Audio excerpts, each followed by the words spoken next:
நான் பட்டுக்கோட்டையிலேருந்து வர்றேன். பேர் ராஜா. இந்து மதத்தைச் சேர்ந்தவன். முஸ்லிம்களை பொறுத்த வரைக்கும் இந்த உலக வாழ்க்கை என்பது சொர்க்கம் செல்வதற்கான வழிகளை இறைவன் தந்திருக்கிறான். அப்படி இருக்கையில் உங்களை மாதிரி ஒரு மத போதகர், ஷேக் ஜலால் என்ற மத போதகர் சொல்கின்ற வழியில் சென்றால் சொர்க்கம் செல்லலாமா? கந்தூரி, சந்தனக்கூடு, தர்கா வழிபாடுகளை சென்றால் சொர்க்கம் செல்லலாமா? அதாவது அவர் என்ன கேட்கிறாருன்னா, இப்ப இஸ்லாத்தின் பேரால இதெல்லாம் செய்யணும், இதெல்லாம் செய்யக்கூடாதுன்னு நம்ம சில காரியங்களை சொல்றோம். முஸ்லீம்கள்லயே சில பேர் இதுக்கு மாற்றமா சொல்லக்கூடியவங்களும் இருக்கிறாங்க. உதாரணமா நம்ம தர்கா இல்லைன்னு சொல்றோம், தர்கா இருக்குது, தர்காவுக்கு போகணும் என்று சொல்லக்கூடியவர்களும் முஸ்லீம்களே சில பேர் மத குருமார்கள் இருக்கிறார்கள். அதே மாதிரி தாயத்து, தட்டு, பில்லி, மந்திரம், மாயம் ஏமாத்துறாங்கன்னு சொல்றோம்ல, அப்படிலாம் செய்யலாம்னு சொல்லக்கூடியவர்களும் என்ன இருக்கிறாங்க, சில பேர் இருக்கிறாங்க. அப்ப எல்லாரும் நீங்க இஸ்லாத்தின் பெயரால ரெண்டையும் சொல்லும்போது நாங்க எதை ஏத்துக்கிறது அப்படிங்கிறாங்க.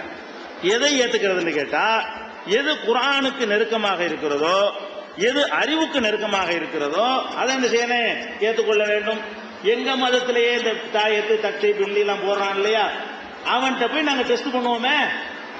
நீங்க டெஸ்ட் பண்ணி பாருங்க. தாயத்து போடுறீங்களப்பா, தாயத்து போட பணக்காரன் ஆக்கிருவீல்ல, நீ உனக்கு ஒரு பெரிய தாயத்தை போட்டு நீ பணக்காரனாகி காட்டு. முதல்ல நீனே எங்கள்கிட்ட கையேந்திக்கிட்டு இருக்கிற, அப்பனாடா எங்களை பணக்கார கேட்கலாமா இல்லையா? இது யாரு சொல்றது சரிங்கிறத கண்டுபிடிக்கிற பெரிய கஷ்டமா? செத்து போன இடத்த போச்சு வச்சுக்கிட்டு அங்க கும்பிடுறீங்கள.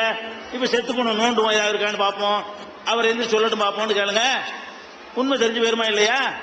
செத்து போனால போச்சு வச்சிருக்குது, செத்து போன ஆளுக்கு ஒரு சக்தியும் இல்லைங்கிறோம், அவர் சக்தி இருக்குங்கிறாரு. இருக்குன்னா என்ன செய்யணும், நிரூபிச்சு காட்டு. செத்து போனாலும் உள்ள சக்தியோட தானே இருக்காரு, தோண்டிடுவோம் இடத்த, உள்ள என்ன இருக்குன்னு பார்ப்போம். அப்ப மாட்டேங்கிறாரு. அப்ப விளங்கி போச்சா இல்லையா? செத்து போன ஆளுக்கு சக்தி இருந்தா சக்தி உள்ள ஆளையா கொண்டு புதைச்ச பேசாம பூமிக்கு மேல போட்டு வச்சிருக்க வேண்டியதான. அவரை கொண்டு புதைச்சதை என்னத்தை காட்டுது? வச்சா நாரி போயிருந்தா புதைச்சிருக்கிற, பூமிக்கு மேல வச்சா நாத்தம் எடுத்து போயிடும், கொண்டாட்டி பிள்ளைலாம் வீட்டுல குடியிருக்க முடியாது, அப்படித்தானே கொண்டு போய் புதைச்சிங்க. அப்புறம் என்ன போட்டு என்னமோ இருக்குன்னு சொல்ற.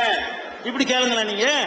முஸ்லீமா இருக்கட்டும், வேற யாராவே இருக்கட்டும், முரண்பட்ட ரெண்டு சொன்னார்களே ஆனால் அது சரியானதை கண்டுபிடிக்க இயலுமா இயலாதா? கொஞ்சம் கேர்ஃபுல்லா இருந்தால், கொஞ்சம் கவனமா இருந்தால் நம்ம கண்டுபிடிச்சிடலாமே. அவன் சம்பாதிக்கிறதுக்கு சொல்றான், எதுக்கு தாயத்து போடுறவன், தட்டு போடுறவன், இப்படி மக்களை ஏமாத்துறவன், இதையெல்லாம் சரின்னு சொன்னாதான் மக்கள் நம்புவாங்க. நம்புனாதான் காணிக்க கிடைக்கும்.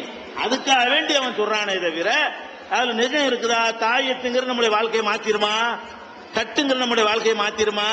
இந்த மாய மந்திரத்தின் மூலமா ஏதாவது கைகளை ஊத்தணும் முடக்க இயலுமா? அப்படி ஏழும்னு சொன்னா நாங்க அவங்கள்ட்ட கேட்கிறோம். யாரு நமக்கு மாற்று கருத்து சொல்றாங்களே அவங்கள்ட்ட கேட்கிறோம், என்னைய முடக்கும். முதல்ல நான் 30 வருஷமா உன்னை இல்லைன்னு திட்டிக்கிட்டு தானே இருக்கிறேன். உன் வயிற்றுல மண் அடிக்கிறனா இல்லையா? நீ கை காலை முடக்கிறாங்க, என்ன பண்ணனே, நீ என்னையும் முடக்கி காட்டு பார்ப்போம். உன் மந்திரத்தை செஞ்சு என்னை பேச முடியாம ஆக்கு பார்ப்போம். முடியலையே. அப்ப நீ யாரையும் அவனை பண்ற இவனை பண்றேன்னு சொல்றியப்ப என்னைய முதல் பண்ணி காட்டு. நான் தான் தயாருங்கிறேனே. வேறு வேணுமா வேர்வை தர்றேன், முடி வேணும்னா முடி தர்றேன், காலடி மண்ணு வேணும்னா மண்ணு ஏதாவது வேணும் பாங்க, செய்யறதா இருந்தா ஏதாவது வேணுமா, வா தர்றேன். என்ன வேணும் எனக்கு தெரியாம இருக்க வேணாம். காலடி மண்ணா ஒரு மீன் மிதிச்சு ஒரு மூட்டையே மண்ணு தர்றேன், எடுத்துட்டு போ, என்ன வேணாலும் செய்ய பார்ப்போம். அப்ப நம்ம இந்த மாதிரி பல சவால்கள் விட்டு கூட அவங்க செய்யலை என்று சொன்னால் அது பொய்யின் வழங்கலையா? இப்படி நீங்க வழங்கிக் கொள்ளலாம். ரெண்டு கூட்டம் இருக்கத்தான் செய்வார்கள். எது சரி எது தவறுங்கிறதுக்கு உங்க அறிவோட கொஞ்சம் மிக்ஸ் பண்ணிட்டு சிந்திச்சீர்களே ஆனால் கரெக்டானது எதுன்னு கண்டுபிடிச்சிக்கலாம்.